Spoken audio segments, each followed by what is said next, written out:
Hello, welcome everybody. Thank you for joining us, and I hope everybody's doing well today. I am Trevin Edgeworth. I'm the Red Team Director at Bishop Fox, and today we get to talk about my favorite subject, which is red teaming. This webcast is titled Red Teaming, Is Your Security Program Ready?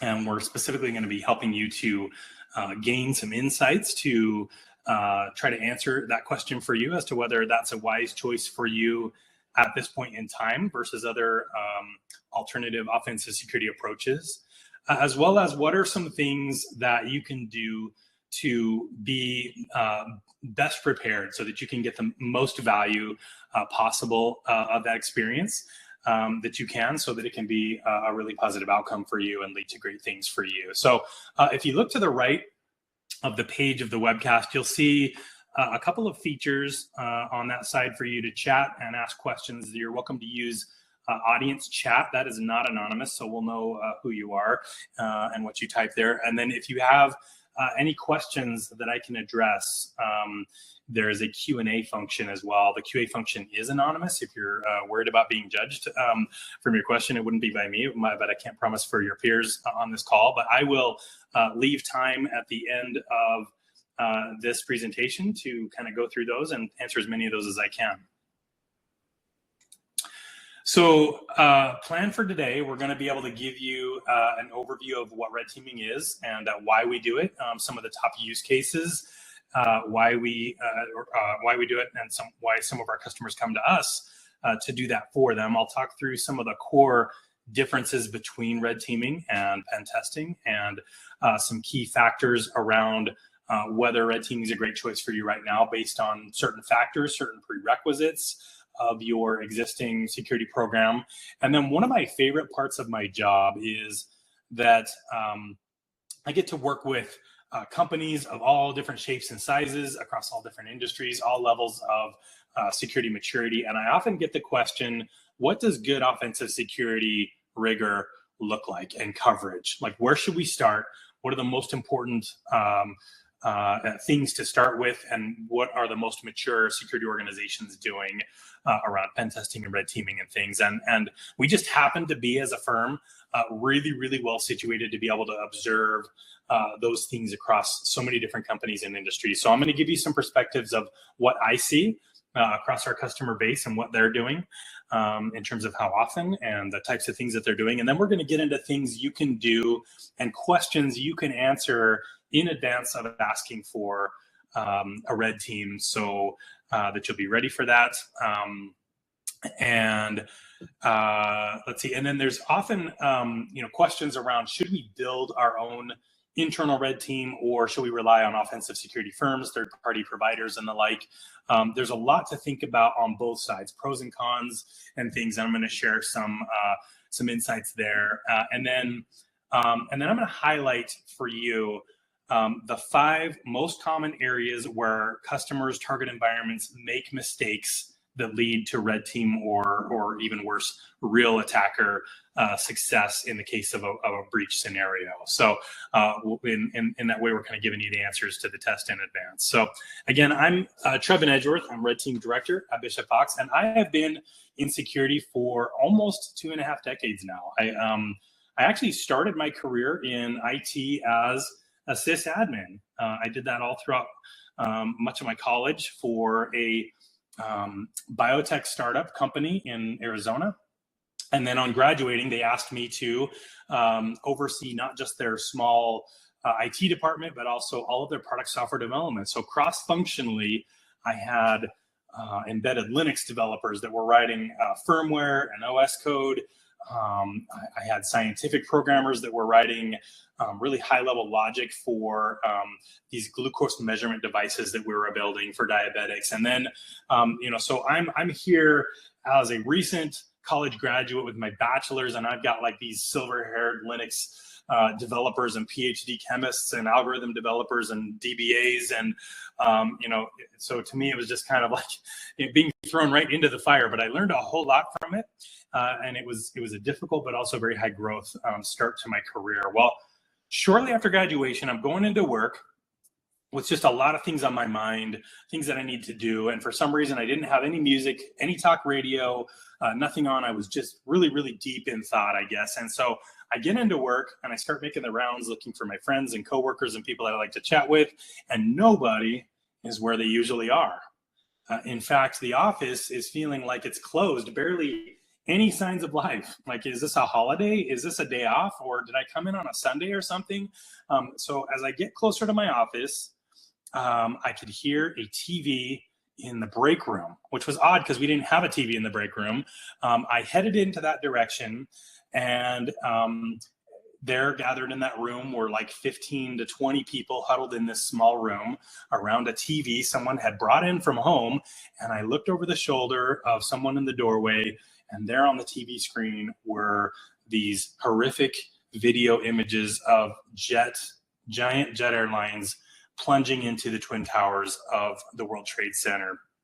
And that moment in my life, that period of my life was a point where I made a career decision that I have never budged from, and I likely never will.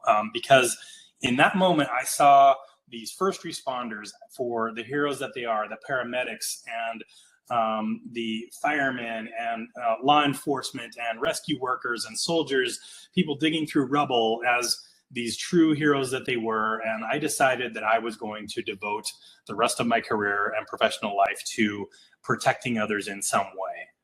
But as I thought about it, I'm like, none of these career paths are for me. I'd probably be a terrible soldier. I'd be probably really bad at enforcement. I didn't have particular talents in any of those areas, but I was brought up around programming and tech and computers and all things related to technology. So that made it a very easy decision for me that I was going to protect people, I was going to protect organizations, I was going to protect critical infrastructure digitally. And I've never looked back from that. And what a journey it has been. I've been with a number of different financial institutions and software security companies whose mission and core vision is protecting people's digital lives and identities. And I've led a number of the CTI teams, threat hunting functions. I've been on the detection and response side of the world. I've done some forensics and tools deployment for security with like SEMs, log management platforms and things. But by far, the greatest focus in my career has been on the offensive side. It's been adversary emulation. It's been red teaming. I built red teams for a number of different companies. I've been a CISO. Some of you on this call are CISOs and security decision makers, and I have a very healthy respect for the role that you have as chief security champions within your organizations. And I really love to apply red teaming to help inform you as decision makers around your vital decisions that you are needing to make in order to protect your organizations. Early in my red teaming career, I got an unexpected message from an IT sysadmin, like what I had done previously in my same company, and they were based in Singapore. And they said, you don't know me, but I was read into by a CIO, by our CIO, to an operation that you ran about 9 months ago. And I lead a team that owns a very, very critical service for the company that deals with a really heavy amount of customer PII.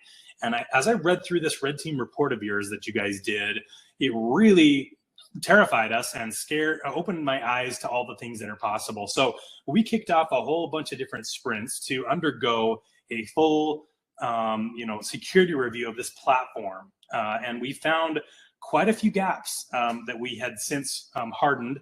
And we would absolutely love it if the next time you do a red team operation, you could figure out a way to weave this into your red team attack narrative, to include this in your next exercise. We think we're ready for it.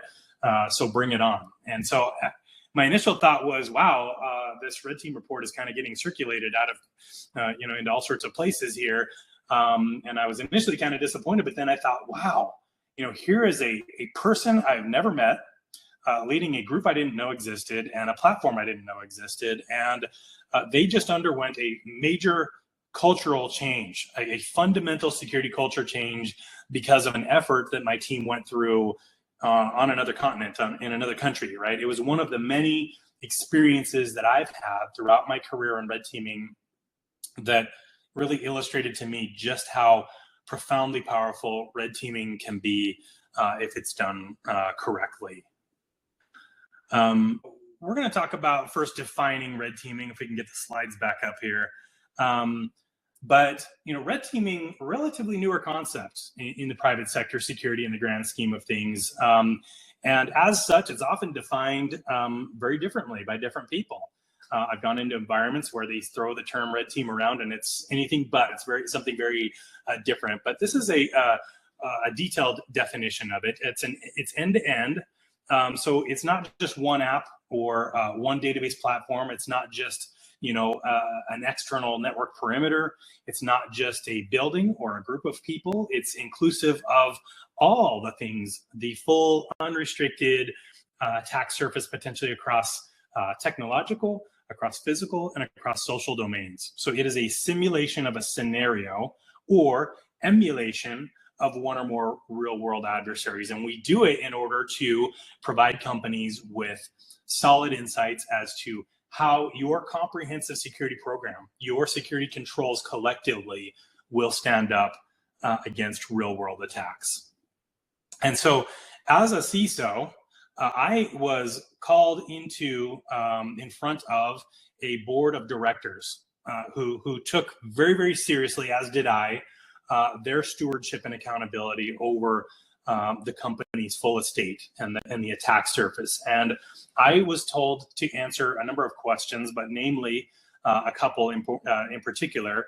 Are we buttoned up against ransomware and supply chain attacks? This happened right around when ransomware was hitting, around SolarWinds, around that, and it had scared a lot of executives, and boards were just starting to get really solid guidance around security and offensive security as well. So they were becoming wise to be able to ask a lot of these types of questions. So I had time to prepare this, and I thought through it from every possible angle and anger, I guess. But so through patch rigor, what's our EDR coverage? What is our AppSec maturity like? How about our security awareness? How often are people clicking on our phishing exercises? And by the way, we're fully compliant to all the things. But at the end of that, it still felt partially unanswered, right? Until I told them, and on top of that, over the course of 2 months, that we ran ourselves through a full end-to-end ransomware and supply chain attack simulation that was based on the actual TTPs of current threat actors. And this is how the organization fared. This is how the controls stood up. Here is what worked. Here is what needs additional attention. And these are the work streams that are in place as a result of that. So very profound experience for me, and just seeing like the extent to which red teaming, better than any approach I've ever seen or been involved with, proves, right? So everything else is hypothetical and subjective to some extent, and hypothetical and subjective is way too prevalent in the security tradecraft. So I've literally been in a red team outbrief from an operation where we've had up on the screen in front of technical folks and leaders a screenshot that showed successfully dumping a database table where a database architect in the room says, hold on, that's not possible because in my environment, that table isn't accessible by the user that you were using, right? So to me, it's like, I'm sorry, I beg to differ with you. There's the picture right there on the screen. We actually did it with that user. So how many times have assumptions or assertions from that DBA gone unchecked, in a room where there was no proof, right? Either we did it or we didn't on a red team. You can't argue with the proof usually. So red teaming, it cuts through all that subjective and it proves beautifully, giving CISOs, security decision makers, some very crystal clear, unadulterated ground truth to inform your different control strategies and budget strategies and things like that. So much simpler definition of red teaming. It is objective-based adversary emulation. 2 parts to that. Number one, it's objective-based. So rather than starting with a scope, a network perimeter, we are starting with an attack objective. That's first and foremost. What is that attack objective? It's something like, can you delete a mortgage in our system? Can you gain access to all of the payment card information of all of our customers? Can you modify rewards points? Can you perform an unauthorized wire transfer? Can you get physical access to the C-suite floor of our company headquarters? Can you stop a train? Can you cut power to a factory, right? None of those were framed in an approach of us starting with a scope, tell me all the things that are wrong with my environment, right? It is all objective based, and then the scope flows from that based on our attack graphing and things like that. And then the second part of that is adversary emulation, which means we, in the process of doing that and achieving that attack goal or goals, we will closely emulate the motivations, the capabilities, the intent, the tactics, techniques, and procedures of real-world adversaries that want to do that customer harm. So those two pieces are essentially the simplest definition I can come up with on what is red teaming, and we see how people stand up when we do that. But red teams help in a number of different ways. Number one, it gives you a very clear picture as to how your security program is doing around actual attack scenarios. It's that ground truth. And then we can actually be the blue team's sparring partner.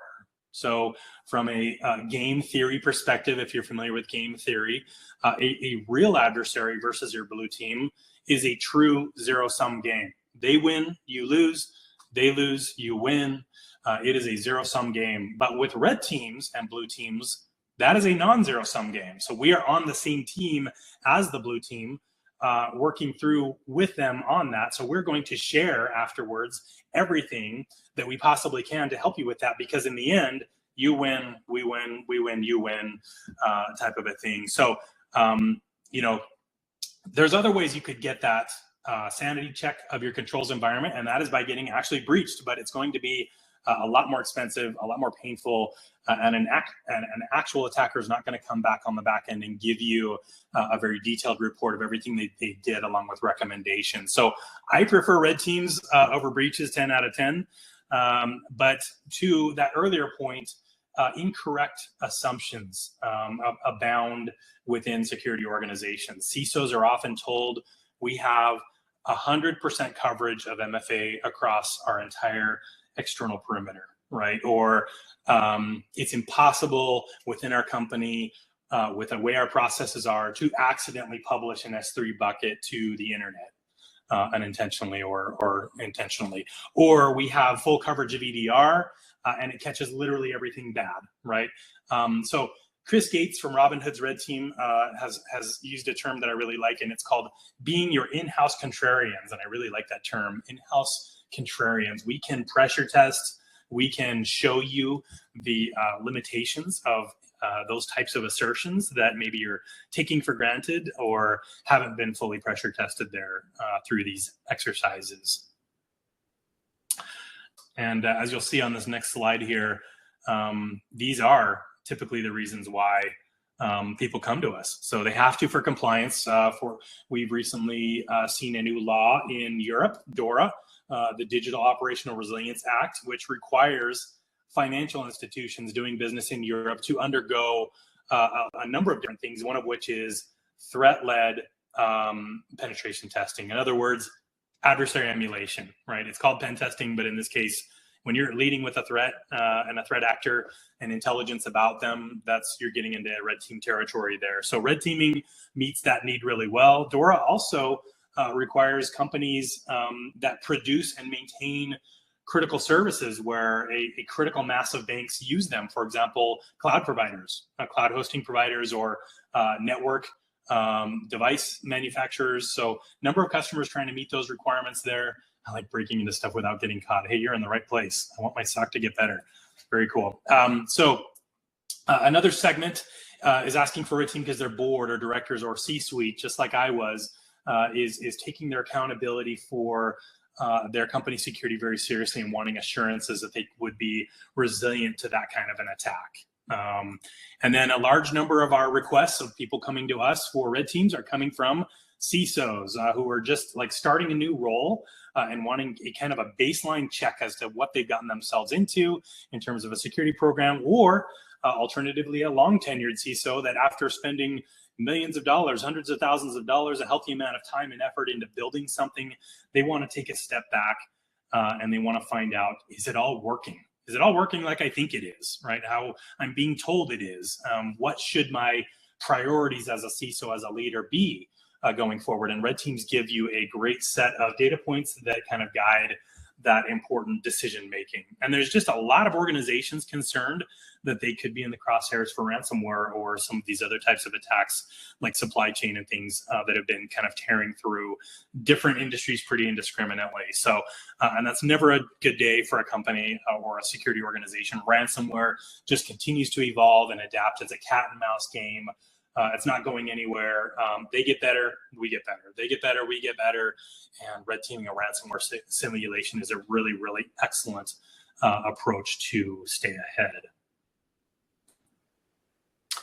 So red teams, again, test your full environment, your full security program of controls, not just technical controls, but people and process controls. So two key areas of controls. Number one is preventive controls. When these attack activities occur, are they stopped or prevented from happening? Or alternatively, do you make the attacker's job more difficult that forces them to take more steps, to take noisier steps in the process, which would increase the likelihood of failure for the attacker? Or the second purpose here on the right is detective controls, right? So when they are performing that malicious activity, is it generating the right type of alert telemetry from security tools and systems?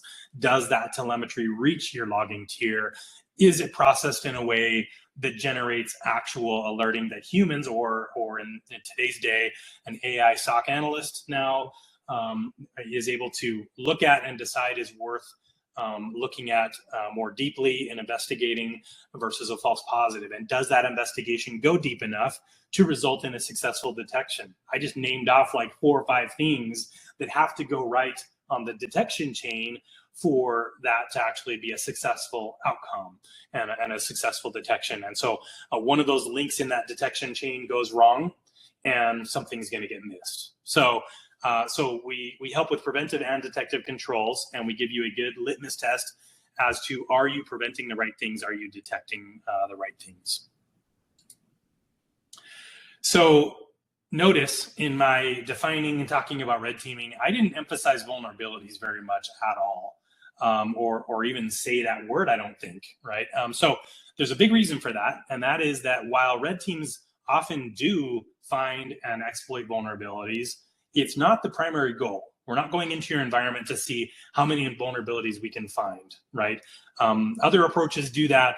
It's really, vulnerabilities are more of a secondary or tertiary thing to things like validation of the effectiveness of your security controls. So while red teams are designed to give freedom to pivot and maneuver through your attack surface, whether that's web applications or your cloud environment or social engineering, so humans, or Active Directory, or your physical facilities, OT environments, they do not comprehensively scan or look for vulnerabilities across that full environment. Okay, they only look for vulnerabilities when exploitation of said vulnerability is required in order to go from one link of the attack chain to another one. So in other words, we look for the why of each stage first and exactly what we're trying to get to.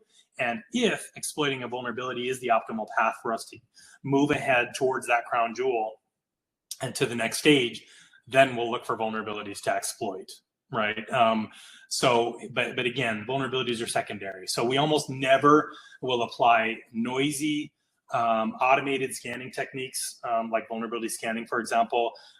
So from that standpoint, vulnerability assessment, vulnerability scanning, vulnerability management agents, that has the greatest breadth, as you can see on the left-hand side here, of offensive security testing. It's noisy, it's automated, it gives you a ton of insights on vulnerabilities that exist. Now, pen testing is a little bit more targeted, much more targeted, and it goes a little deeper because it validates things that are identified by maybe some automated scanning, some targeted scanning that they'll do there.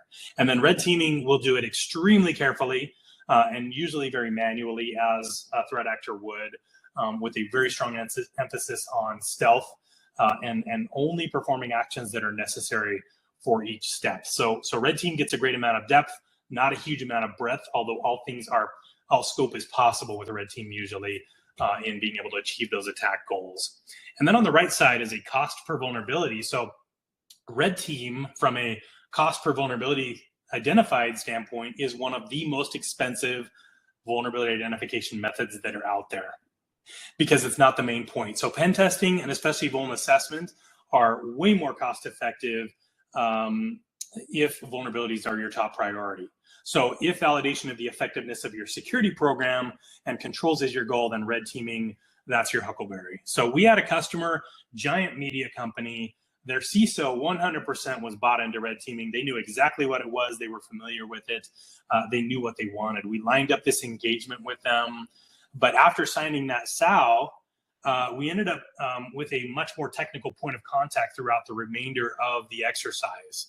And so that person had never had a red team done before. All their experience previously was with pen testing and vuln assessment. And as they looked at the report, they said, I don't want this big report. I just want a CSV of all the vulnerabilities with CVSS scores, and I'll plug that into our remediation platform along with our vuln scanning results there. And they said, this is it? Just a handful of vulnerabilities? I was expecting like hundreds of vulnerabilities here. So there was a disconnect because the CISO, who actually wanted us to do the deal, had a different view and understood red teaming versus the person that we were working with, who was more of a vuln type of person there.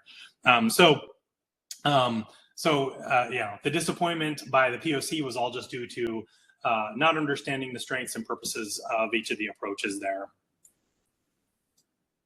So pretty easy to understand how vuln scanning and assessment differs from red teaming, but pen testing and red teaming often deserve some attention because there's some nuance there, but both are super valuable approaches. They just have different aims and purposes. A few weeks ago, I heard someone describe pen testing in terms of there being a city, your target organization being represented by like a full city, and that city might be a network perimeter or your PCI range or one or more web applications. And a pen test is going to be looking comprehensively for, number one, where are all the juicy looking things there, and what are the ways to get to those things, right? It's kind of really open-ended in terms of what vulnerabilities are and where do they allow me to go. So red teaming, alternatively, if we were to take that city example, it would be something like find any and all ways to steal the Mona Lisa from the city's museum. And in so doing, could we see what's happening and detect it and respond properly, right? It's more of a scenario, and how would we stand up against that? Or simulate different ways that a nation state would shut down power to the city. I don't care if it's in the power grid infrastructure, or tricking power company employees, or sneaking into power generation facilities with a fake EMP device or something. It's more of the scenario. Or show different ways you could eavesdrop on secret closed door meetings, private planning meetings at the city. So it's not about vulnerabilities.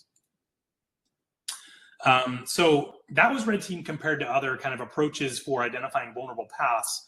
But from a standpoint of services that are focused on process and detections, there's a few closely connected services that sometimes get confused, and these are tabletops, red teams, and purple teams. So a red team is, you're familiar with that by now.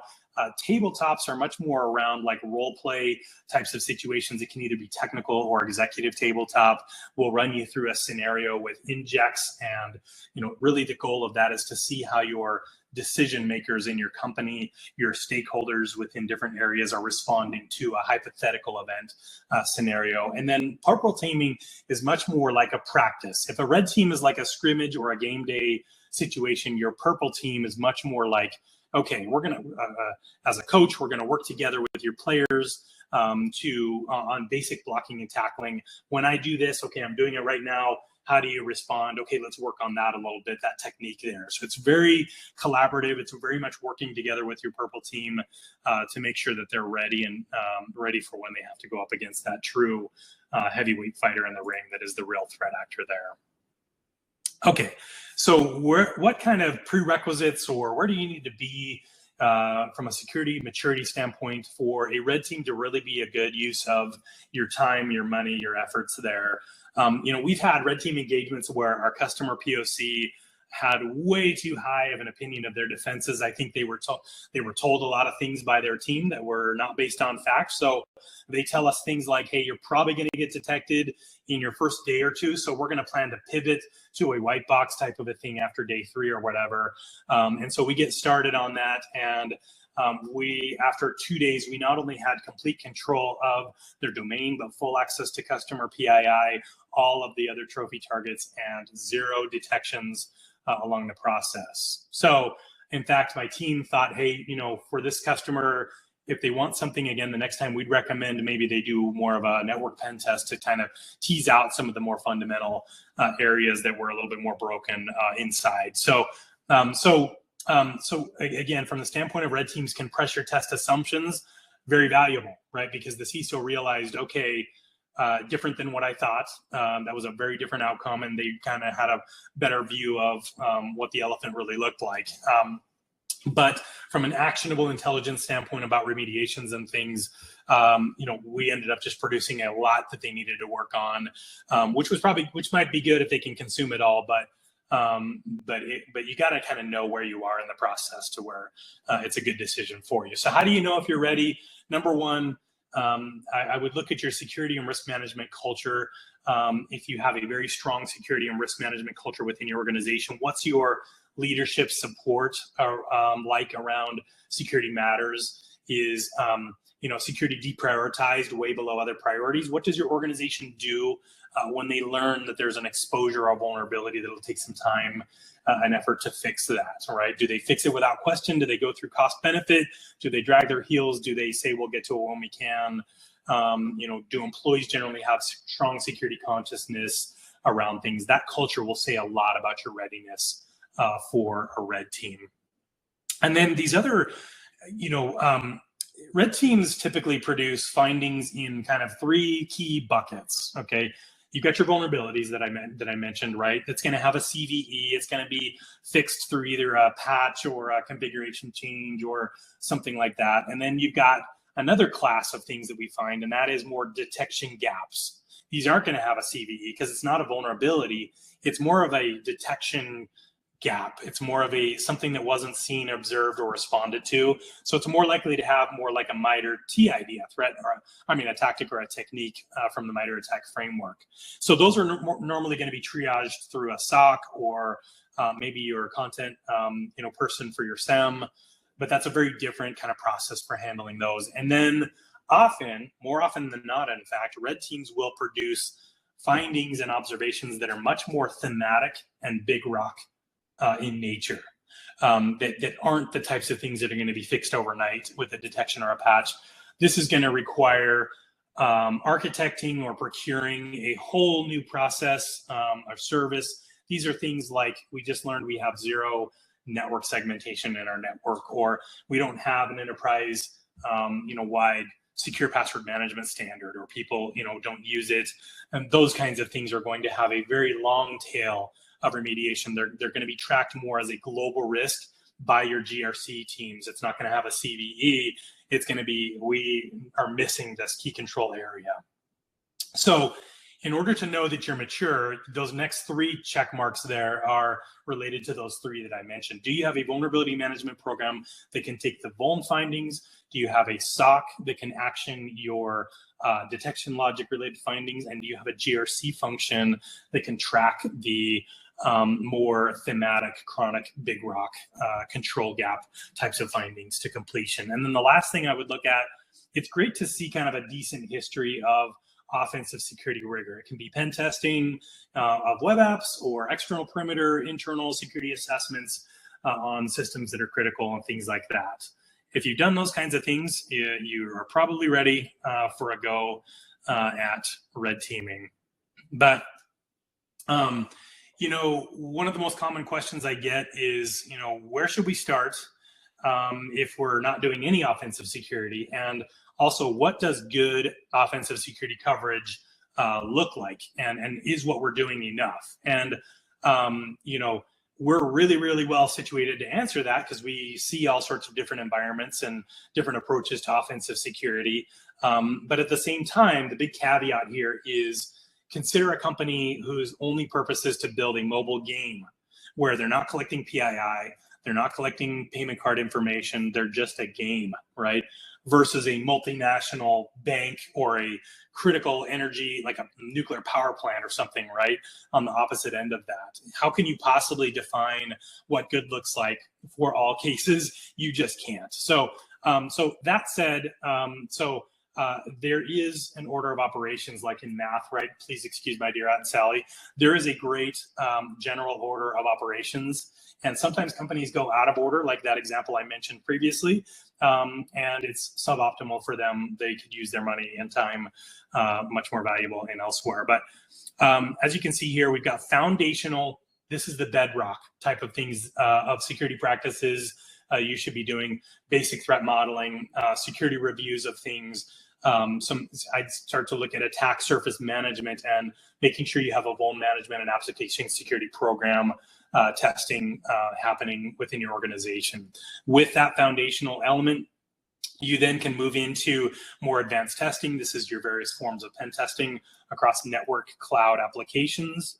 And after that point, then you can kind of bridge into adversary emulation, which includes the red teaming, purple teaming, and tabletop exercises there. So generally, we advise that you strengthen level 1 before you go to level 2. Level 2 before you go to level 3, or you can just, you know, as my teenager says, I just like to YOLO it while she's driving, which is very scary to me, but you can learn a lot from that as well. It just might not be the best approach for you. So, so that is that. And then in terms of, again, I'm going to say a second time, repeat that caveat. This is different for everybody, right? Every company is different in their risk posture. Not all companies require advanced at all.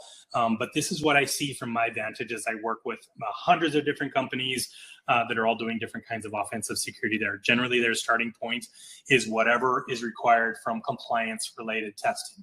So that's table stakes. You got to start there. You don't want to incur fines from your regulatory bodies and that type of a thing. That is meeting the minimum bar for testing, and it's not necessarily advanced or above and beyond. It's just checking the box for compliance, really. So minimal means doing about a once per year pen test in that environment, either part of that minimum required, or if your compliance only requires something like your PCI environment, then there's usually a separate pen testing effort that's covering more than just your payment card environment there. So that's your entry point. That's what gets you started on the path there. And there's this giant bucket of everybody else, right? It's again, a bell curve. So the middle, this baseline is what we see most often of. You'll start to increase the cadence of that pen testing because networks change and evolve, and there are new technologies that are introduced. So something more like 2x network pen testing per year. And then they start to introduce a very targeted testing, pen testing and security assessment around key critical systems. So either that's like post-deployment after you've deployed or gone through a major upgrade to something, or periodically, like every other year. I call these crown jewel assessments. And say you consider your Active Directory, your MFA environments to be critical to you. If they go down, they can impact production, they can impact business. And so that's a couple. Maybe your customer repository, your online customer portal, that's like 4 crown jewels right there, right? So for critical system assessment to be feasible, tenable, doable, that crown jewel list has to be something in like the 20s or 30s and no more than that. Anything more than that, and it just becomes overwhelming amount of work to do pen testing on that on a regular basis there. But that can make sure that your testing efforts are on the things that are most important to you. And so then you get to you get to advanced offensive security there on the right hand side. Again, this is large retailers, these are banks, this is what you can aspire to but don't necessarily need to hit. But for these organizations, point in time pen testing is not enough. It's not adequate. You can't wait up to 6 months to find a critical vulnerability or to know that there's a critical vulnerability on your perimeter. So they go to continuous on that through services like external pen testing through attack surface management like Cosmos, for example, or bug bounty types of programs, or just regular testing of that perimeter there. So that's a dedicated team that's looking through your perimeter throughout the year, staying on top of 0 days and new vulnerabilities and things. So when the next log4j or log5j or whatever hits, we've got your back. We can tell you where you're vulnerable. Hey, there's 20 systems here. 10 of them are actually false positives. These are the ones where we verified that you're vulnerable, and we can get you right off to the races in terms of fixing that in your environment. A little further down, you'll see companies starting to get a little bit more granular with your red teams. Let's say you're at a major bank, you have your online banking portal, you've got your retail banks with ATMs out in the field, as well as physical locations. You have mortgages in your line of business. You have a shared banking tech environment, and you have all sorts of other like wire payment processing infrastructure and things. Is a once per year red team going to be adequate to hit kind of all of the scenarios with different attacker motivations? There's no way. You could try to. You're going to muddy the waters so much that you lose any sense of any kind of narrative there. So generally, these advanced companies are looking for multiple red teams to try to get very specific localized scenarios for different lines of business scenarios that they're concerned about. One thing I recommend here is, if you consider your crown jewel systems, again, try to stick with like 20, right? 20 crown jewel systems. What are your top 5 threats, and what are your top 5 threat actors?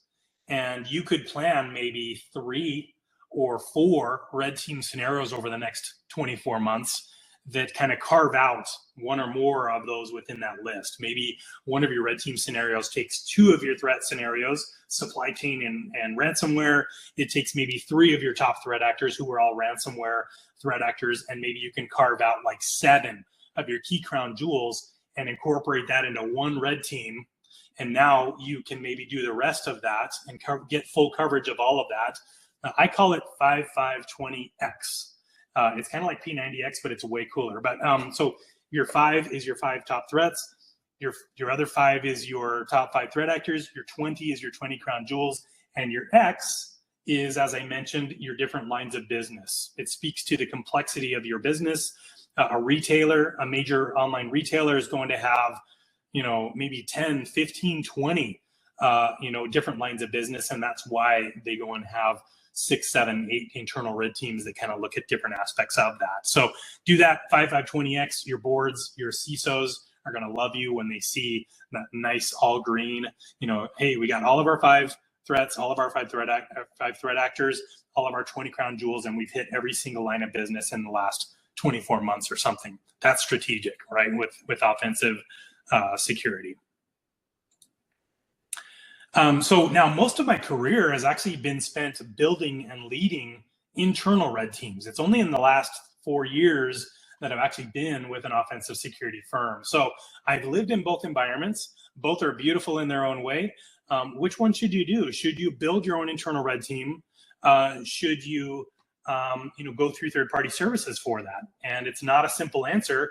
There are definite advantages to buy. I was actually surprised when I did this math. I figured there might be, at certain points of scale, it may be more beneficial cost-wise to build internally. But if you consider fully loaded cost of headcount, the labs and tooling, the licenses you're going to need for C2 platforms or different services like Shodan and other types of things, your hosting costs and things like that, your build costs are always more than what you can get through an offensive security firm. We can always do it cheaper, right? But that's not the only factor.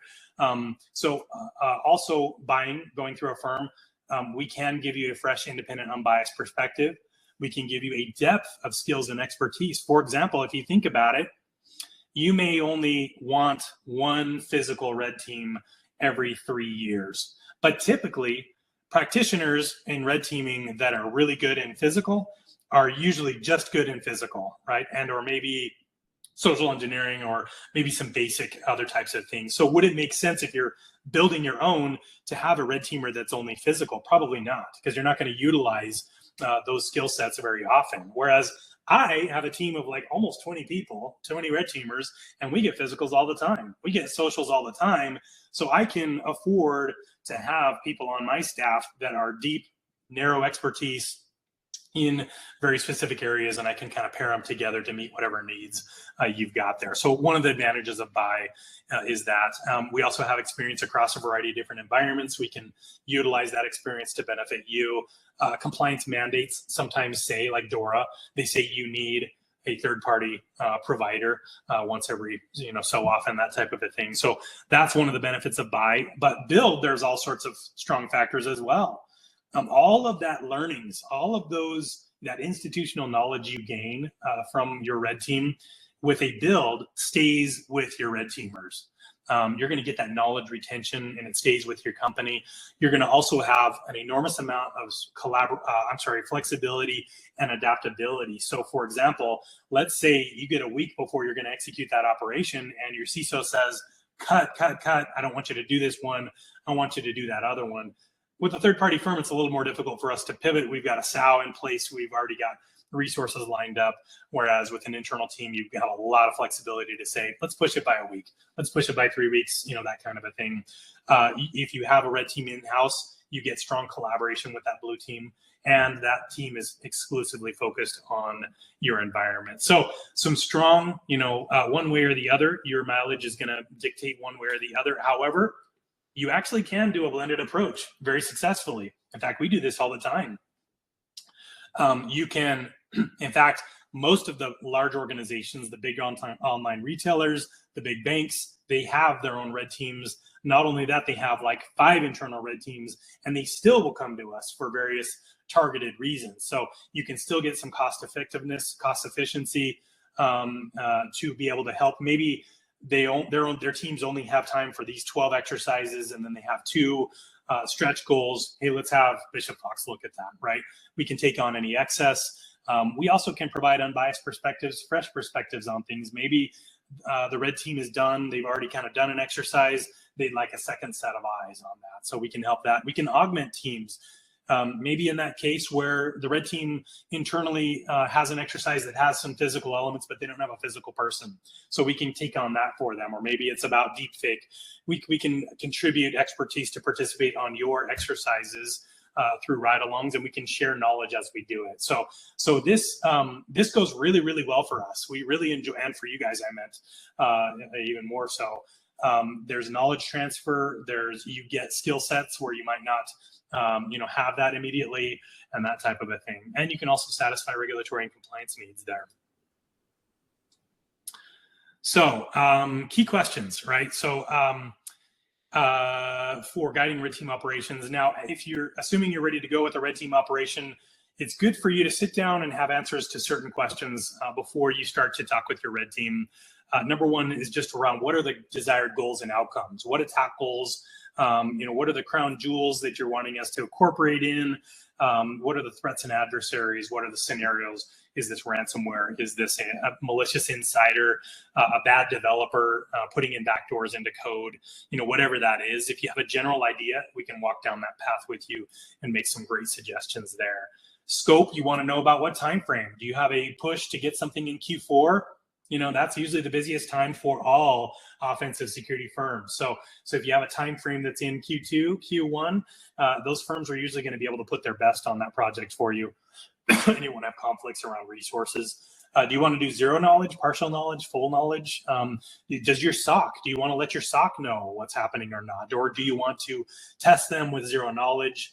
Do you want this to be external facing red team, or do you want to start from a vantage inside?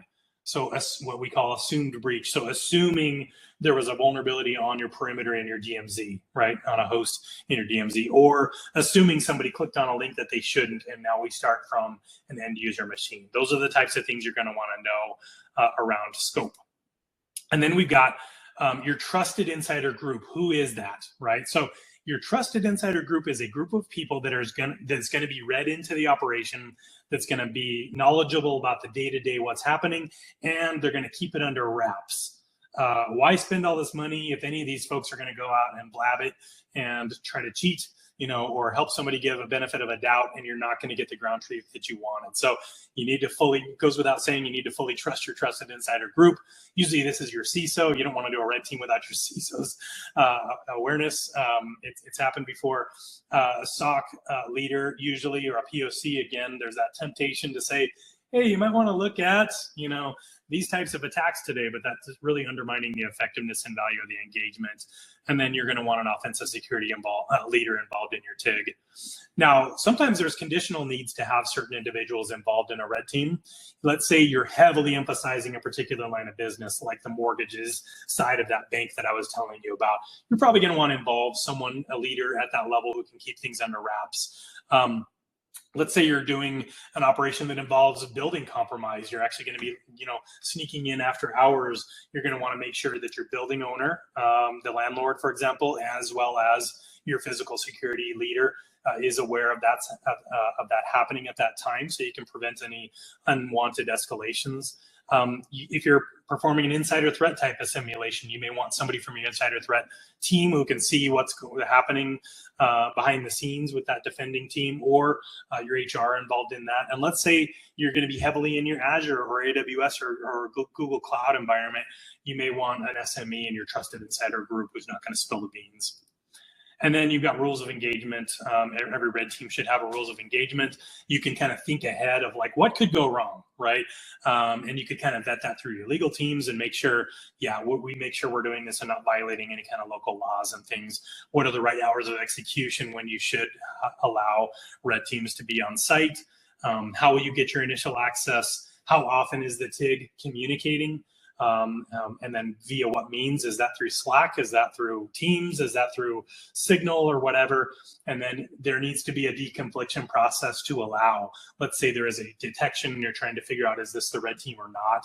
That's when the TIG gets invoked, and you can kind of make decisions that will allow the red team to still result in a positive outcome and produce a lot of value while still kind of satisfying that blue team piece there. Also, if you're doing physicals, you probably want legal letters that they can have, with ink signatures that say these people are authorized to do this engagement. Don't throw them in jail or report them to law enforcement. With the time remaining, I'm just going to quickly cover, these are the 5 mistakes that attackers love to exploit in your environment.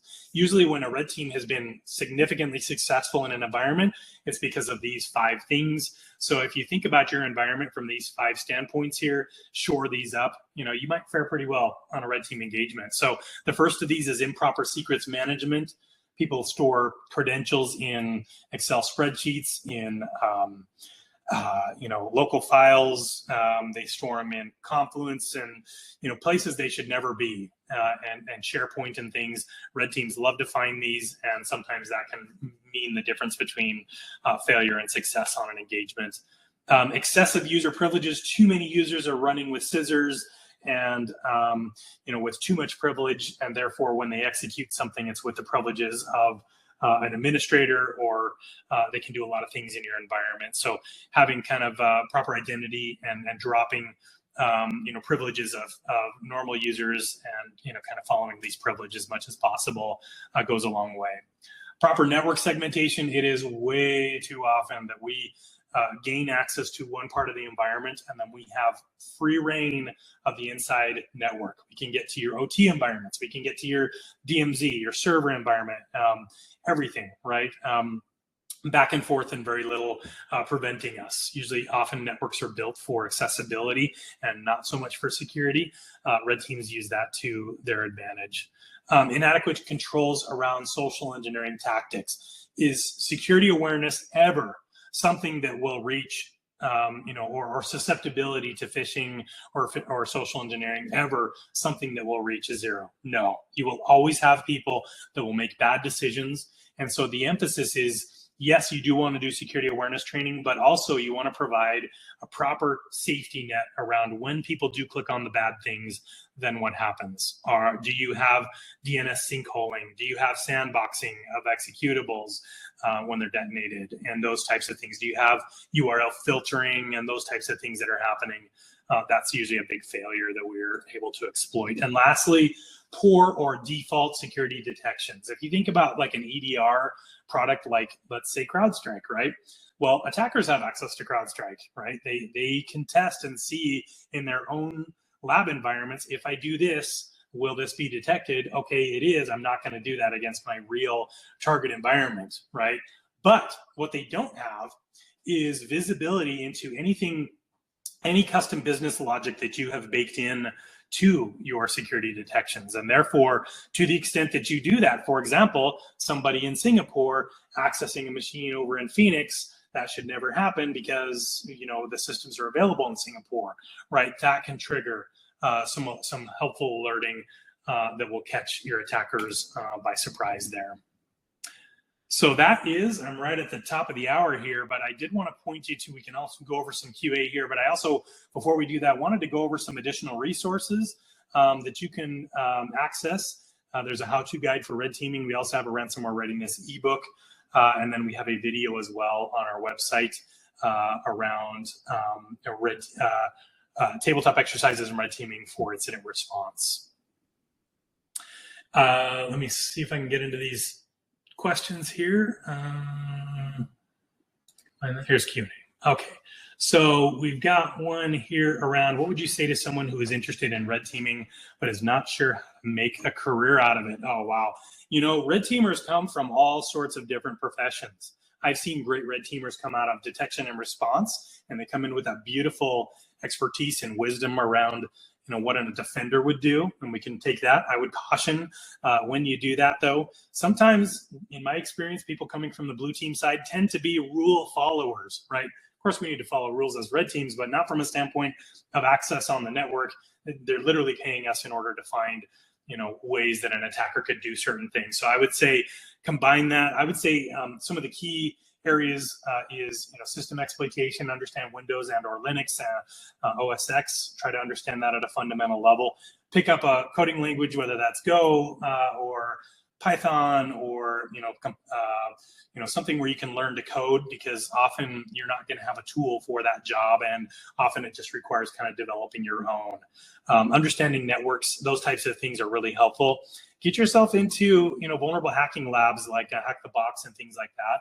And you know, just have fun with it. And if it's something you truly enjoy doing, then yeah, you just might have a future in it. I'd say pen testing can be a great stepping stone into red teaming. Typically, we're looking for somebody with a few years experience of doing that.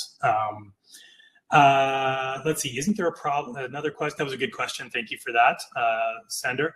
And then Bill asked, isn't there a problem that if you achieve the objective using one path, other paths are not discovered?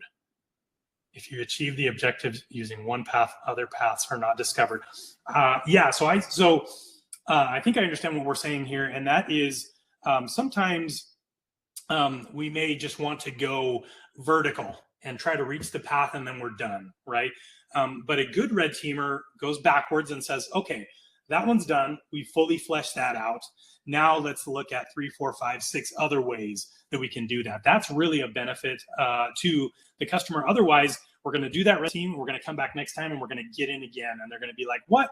I followed all your recommendations and I'm still in the same type of approach there. So we really try to emphasize with our team that, okay, yes, you reached the trophy target.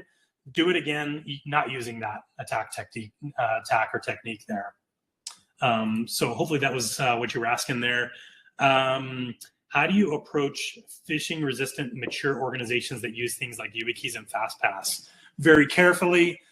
We love to see that in our environments. I'd say phishing resistant authentication is one of those things that falls under that safety net, right?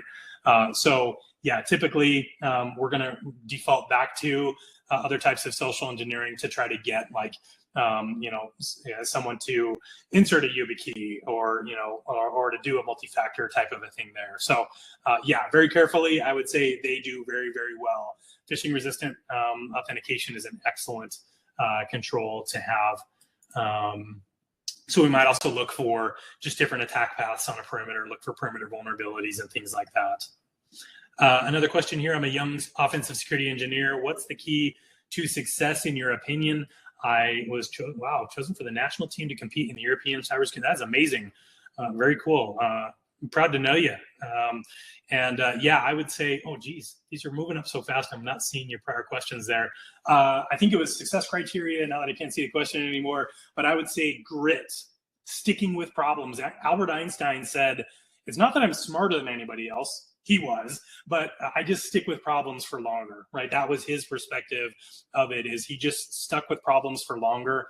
All too often people will give up on a certain approach when they've tried a few things and it just kind of hits your psyche a little too much. But the biggest success criteria is you stick with problems for longer, just like Einstein does.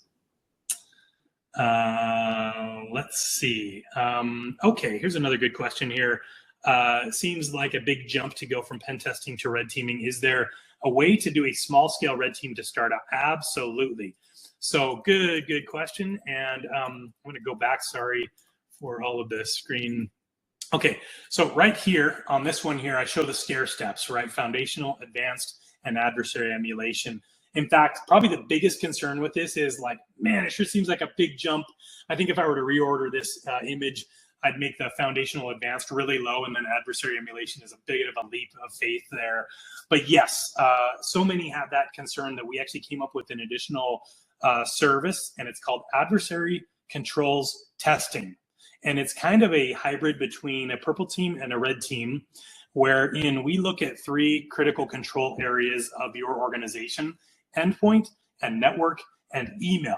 Okay, and then there's a static set of tests that we will do that will give you not only individualized test results, but it will also give you an overall control score for that control area. So you may score above average on your endpoint, you may score average on your network, and you may score below average on your email security controls, right, as a result of that. And then 6 months down the road, 12 months down, you can do it again. This is a very cost-effective baby step in between pen testing and adversary emulation. So that's a great one. A good question. Let's see here. What are your thoughts regarding who all in an organization can control or influence the scope of red team operations? For example, do you see a best practice as keeping only a CISO involved or others? Oh, this is a beautiful question. Thank you for that. One thing, like if you're going to build your own red team or work with third-party services, always allow that function to be planned and proactive as opposed to reactive and requestable. In some of my prior red teams that I inherited, they were entirely requestable. So anybody could go and say, I'd like a red team and I'd like for you to do this, right? Meanwhile, we had this really, really good idea from our threat intelligence team of, that would really hit to the core of our business, right?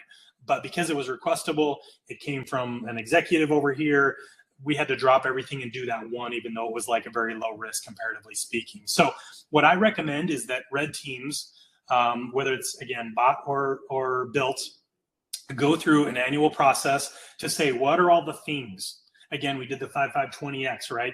That can be a great basis for your planning. And then you can result in say, okay, I can cover that. It's like name that tune. I can cover that in 4 key exercises. And then you can then kind of plan out those operations and execute on them. Well, those exercises, that planning exercise isn't done in a bubble. You are seeking input from different line of business leaders. You can even have an interview with each line of business stakeholder, like 4 or 5. If you say you have 5 different lines of business, each one has kind of a key leader, asking them for ideas as to what's your nightmare scenario that we can play out for you and help you get better at, right? Then that leads into your annual planning. You do a ranking and vetting and scoring, and then that goes to the CISO, and the CISO says, yeah, this looks great. Or, yeah, this 4th one, I don't want you to do, swap it out with this one instead. And therefore you have something that is considered a variety of inputs and has been approved by your security leadership there. Great. I think that's all our questions there. Education background in CIS with compliance audit experience.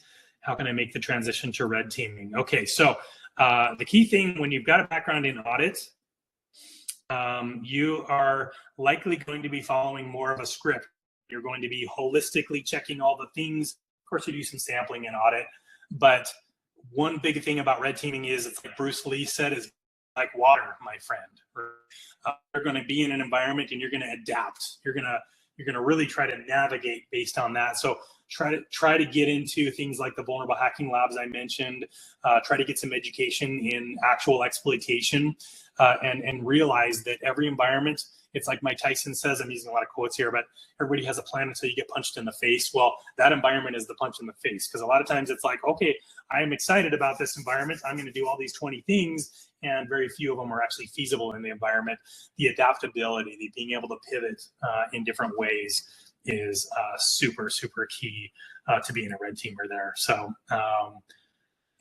just read that book. Wow, very cool. So man, this has covered a lot of ground. Hopefully you're not like swimming, and hopefully this was beneficial. I would love for you to reach out to me if you have any additional questions. Always happy to talk red teaming with folks, and to talk you through challenges maybe you're facing in that space. I love to do that with folks, so please reach out to me on social media. Also click on those links, the references, if you have additional information. And other than that, I hope this was super valuable for you, and hope you have a great day.